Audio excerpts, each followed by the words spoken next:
Have you ever set exciting goals for yourself? Dreams so big you can't wait to make them happen, but then nothing. You don't even do anything. And what if I told you that the reason or one of the reasons behind this could be imposter syndrome? And yes, I'm talking about before you've even achieved anything. So let's unpack.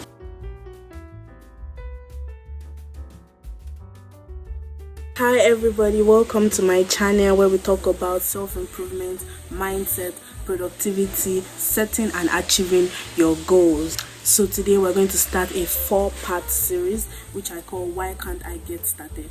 And this series is all about what is holding you back from actually working towards achieving your goals and what is stopping you from taking the necessary actions to achieve your goals. Let's get started. In this first episode, we'll be talking about imposter syndrome, and I'm sure some of you have heard about it before, and if you've not heard about it, we'll be talking about it today, how it can stop you from even taking the first action to achieving your goals, because most of the time you've heard how it makes you feel like you are not worthy of all the goals you've achieved. But this time I'm going to talk about how it can stop you before you even get around to achieving your goals. So let's start with the basics. What is imposter syndrome? So imposter syndrome is when you feel like a fraud, like you don't deserve all the things you've achieved or the opportunities that are in front of you. Like you feel like a fraud and you feel like somebody is going to find out soon enough that you don't deserve all these things that are happening to you. That's what imposter syndrome is. What you're thinking, is imposter syndrome something that happens after you've already achieved things, after you made progress in life and everybody can see it, and then the doubts start creeping in? And I'll tell you that you're right, but only partially. Here's the twist, and this is something that is usually not spoken about enough.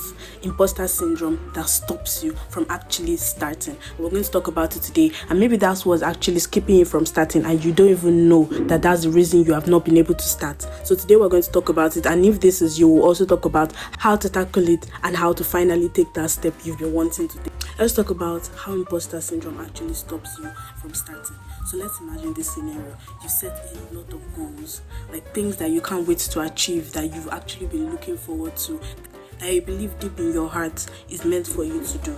And then you start thinking, what if I actually succeed? What makes me special that I would actually succeed? There are other people that have tried this thing and they've not succeeded. What makes me different? Who told me that I'm so special and that I'm going to succeed? What makes me think that this very difficult thing is created for me to excel at? Who am I exactly to want to pursue a goal as big as this?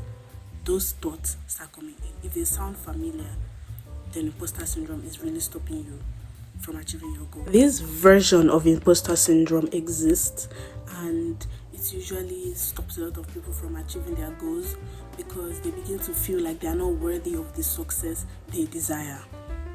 And if you feel this way, you're not alone in this. A lot of people, in fact, it's more common than it's spoken about. People speak about the version that happens when you've already achieved the goals, but they don't really speak about the one that happens before you achieve the goals, and it's actually very common. Talk about why imposter syndrome is so hard to beat. And imposter syndrome is hard to beat because not just low self-esteem or self-doubt.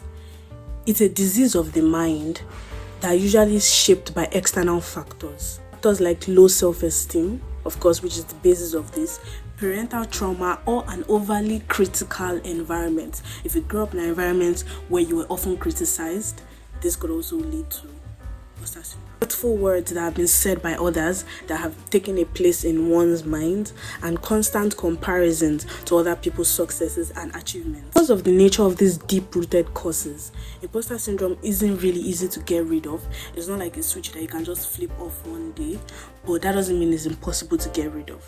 How to overcome imposter syndrome? Like I said, it's not impossible to get rid of. It's very doable, and there are some steps to take, actionable steps to take if you want to get rid of imposter syndrome. Number 1, just do it. Yes, action creates momentum, and sometimes just doing it alone is enough. Just doing it creates momentum and could sometimes displace that feeling of imposter syndrome or lack of self-belief. Once you see yourself doing those things and you see yourself actually excelling at it, and you see that it's something that is possible and can be created for you, doing it sometimes can create that momentum that would help to override the lack of self-belief. So the first thing to do if you suffer from this is to just take that step, regardless of what your mind is telling you. Just do it and ignore those voices. Number 2, surround yourself with positive people. Spend time with people that encourage and uplift you. Sometimes hearing people think so much of you or think highly of you or believe in you can really help to overcome self-doubt and self-limiting beliefs, because when you have people that love, support, encourage you and believe in you, it really is a self-esteem and self-belief booster. Number 3, read self-help books. Actually, let me rephrase that. Consume information on imposter syndrome, self-doubt, confidence, self-esteem as much as you can. Books especially, I would say books are number 1 resource for information.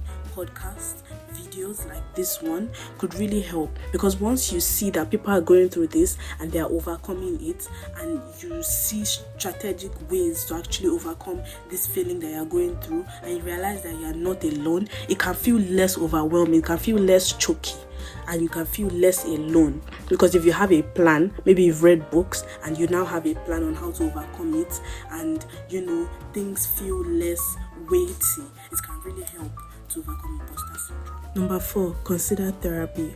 Therapy can really help to displace the root of imposter syndrome. Sometimes these things are deep-rooted causes, especially if they are from parental trauma or critical environment or background or something like that. Some of them require more unpacking that can be done only with professional help.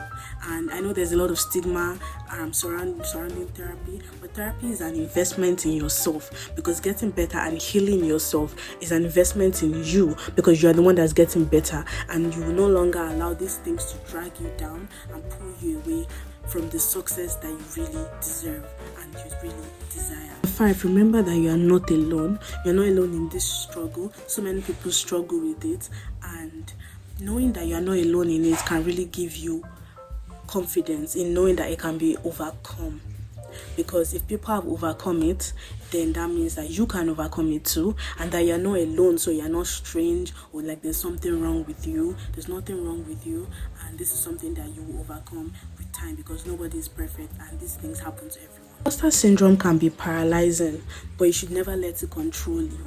You should understand that it's a trick of the mind. Yes, it really is a trick of the mind, and that once you understand it and you begin to take the actionable steps required to overcome it, you'll be fine and you'll overcome it. Just do the steps that I've said. Seek professional help, surround yourself with good people, and keep reading and consuming information, and just do it at the end of the day, because it's very important that you at least take that step, and that will help you. Because if you see yourself doing the things your mind has told you cannot do, it will begin to reframe your mind, and even your mind will begin to accept that you are capable of these things that your mind is telling you you're not capable of. Remember, you are not a fraud. You are capable, you are worthy, and you deserve the success you truly desire and the success you truly want. You will achieve all the goals that you want as long as you set your mind to it and you put the work in. And nobody is unworthy of success. It's for everybody.